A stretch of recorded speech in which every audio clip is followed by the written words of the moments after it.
Hey guys, Danatix here, back with another Cyberpunk 2077 video. We're at the final stages, guys, and it looks like December 10th is locked in. Barring some kind of disaster, you'll have the game in your hands so soon it actually brings a tear to my eye.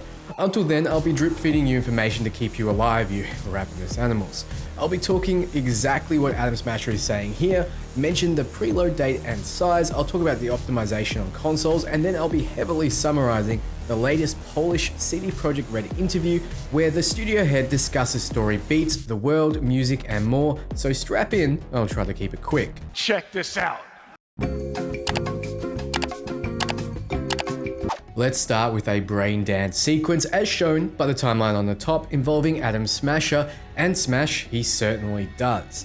As what he's saying is translated from Hungarian, you look like a piece of fuckable meat. Are you? This is the first time we're seeing a scene where Smasher is interacting with someone in the more or less present day. We've seen him interact with Johnny in a flashback and walk past the player character in other scenes, but this is an indication that he's going to play at least an antagonist role in the game.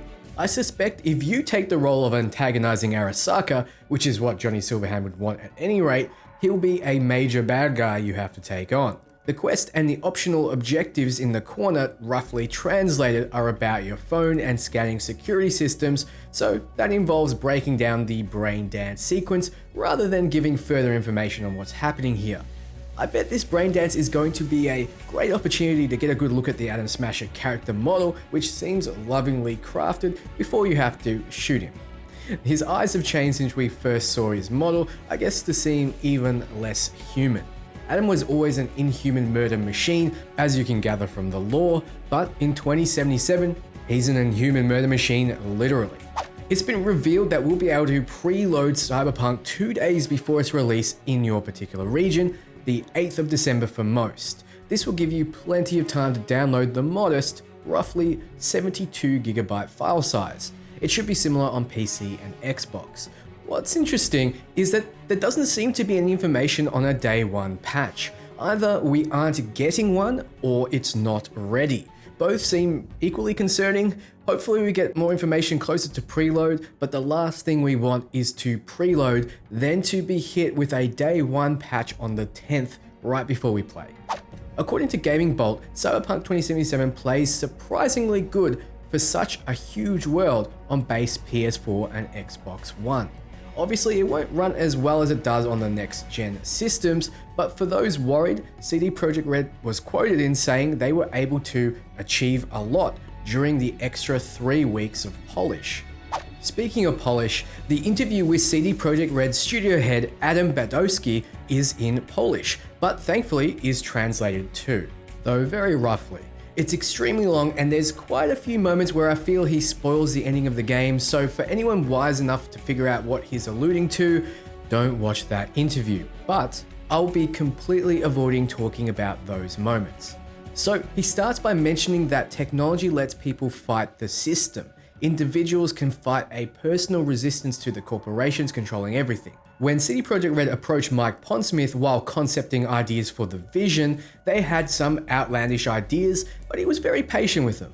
In the end, they arrived at what they're now extremely happy with. The way he talks about it leads me to believe there was quite a bit of back and forth at the start of the conception phase, but Mike was fairly relaxed about it all. Conception or concepting? I think it's conception, but now all I can think about is pregnancy. Well, pregnancy aside, being a mature game, when it comes to the plot, Cyberpunk was quite difficult to produce. Adam hopes he won't be reprimanded by PR specialists based on the story.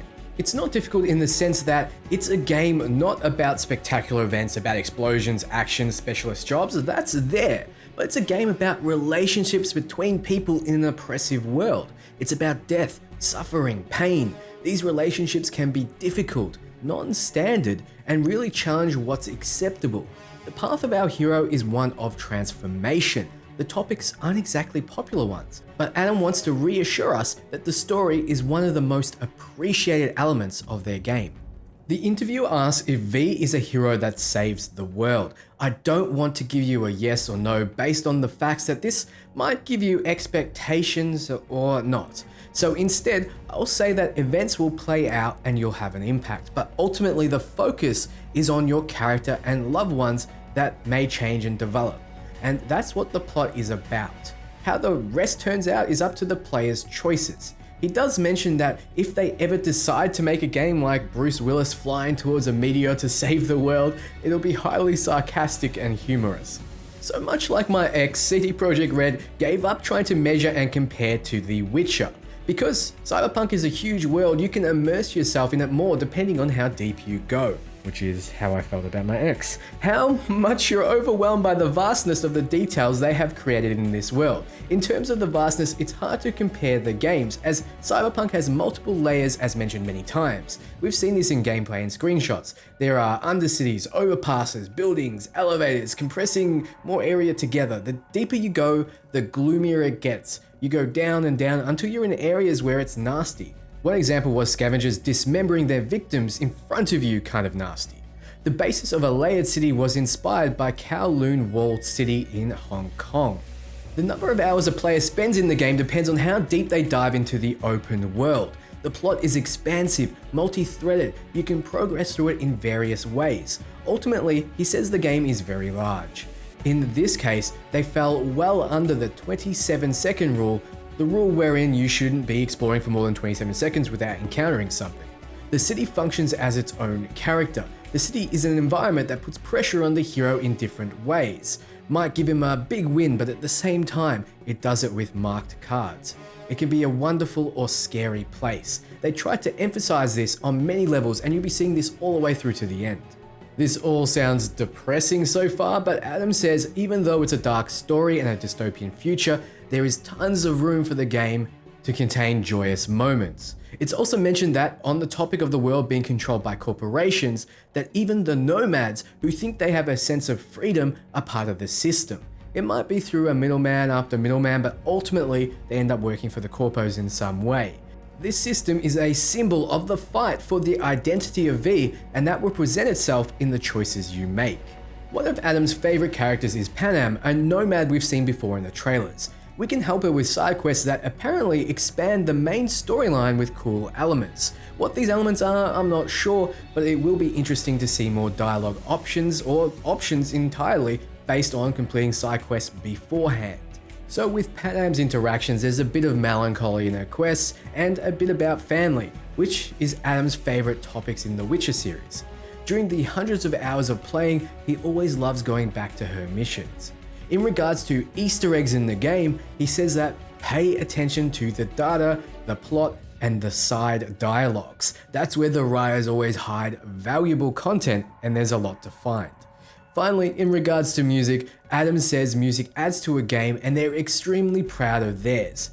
They want to create goosebumps on the player at the right moments, and they feel they've nailed it. So that's all I have for you today. What do you think? Let me know below if you're excited or not for Cyberpunk. I appreciate all the support in forms of likes, comments, and subs tremendously. Expect me to post an absolute ton in the coming weeks and post-release, so for everything Cyberpunk and RPG, you're in the right place. Ciao, friends.